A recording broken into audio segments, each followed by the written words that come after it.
Summerfield on Berwick Street, Hooker Alley. Not the type of place you would expect to find a vampire. There I am, browsing the aisles, trying to decide whether to go for the coconut macaroons or the fondant fancies, when it suddenly goes cold, as if someone's dropped an ice cube down my back. I shiver, look round. That's strange. Then, as I'm about to reach toward the shelves, out of the corner of my eye, a flash of red and black by the doorway. Then it's gone just as quick. I rub my eyes. This is getting weird.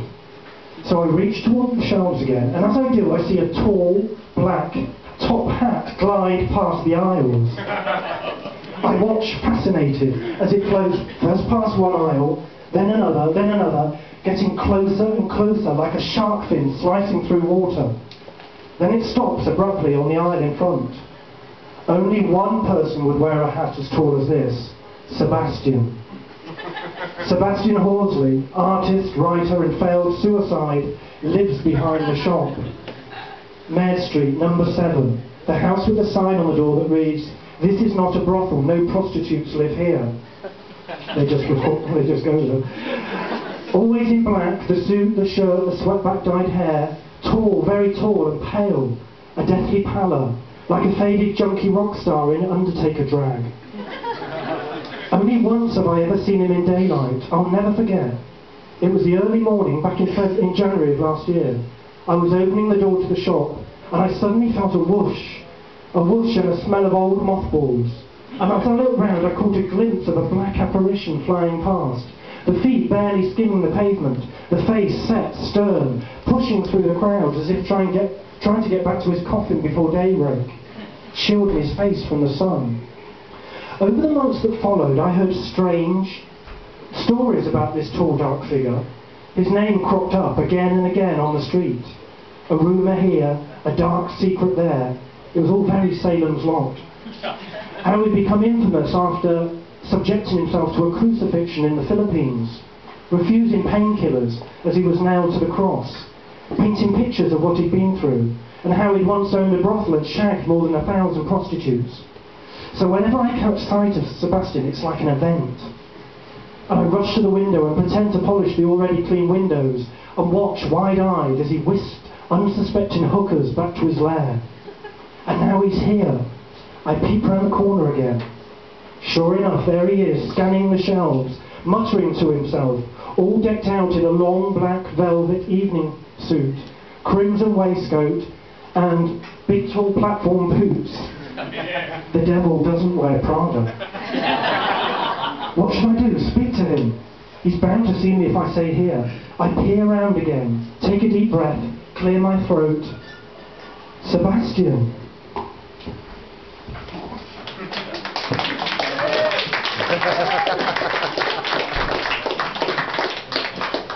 Good evening.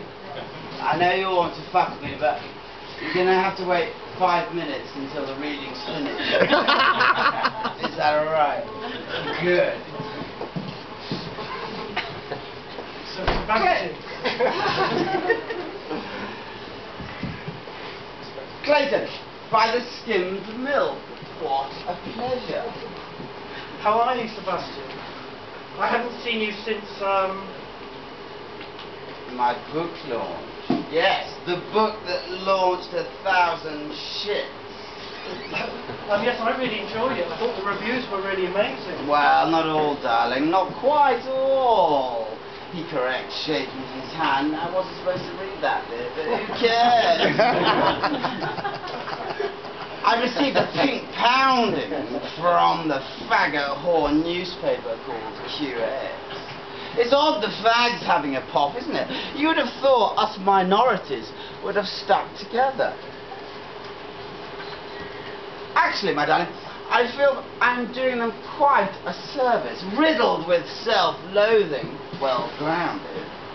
It must be a happy distraction finding someone they hate more than themselves.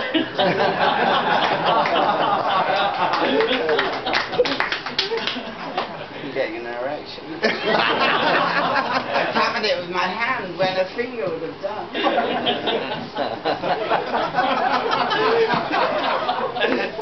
I'll be off to a gay sauna later to extract revenge. Oh, by the way, I read that brothel piece of yours on MySpace. Wise words indeed, Mr. Clayton. I've been to that place hundreds of times. Although I haven't been for a while, as the women there were getting rather flat-chested. And as you well know, I hate flat-chested women. It always shows such bad judgment. Laugh, you cunt. If you tell a joke in the forest and no one laughs, is it still a joke? You don't know, do you? You often get a laugh or pull the kipper out of my cunt.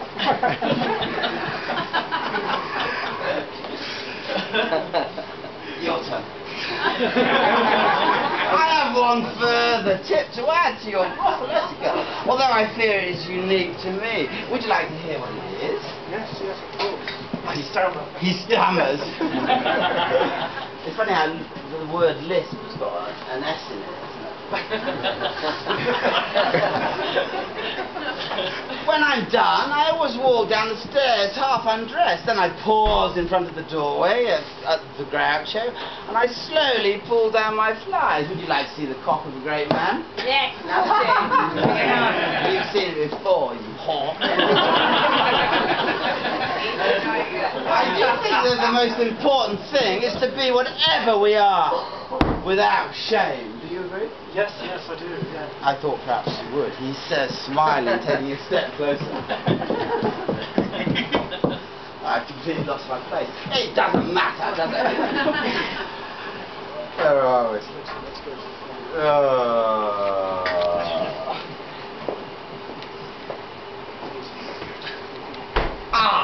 Clayton, let us go to the colony, or the colon as I call it.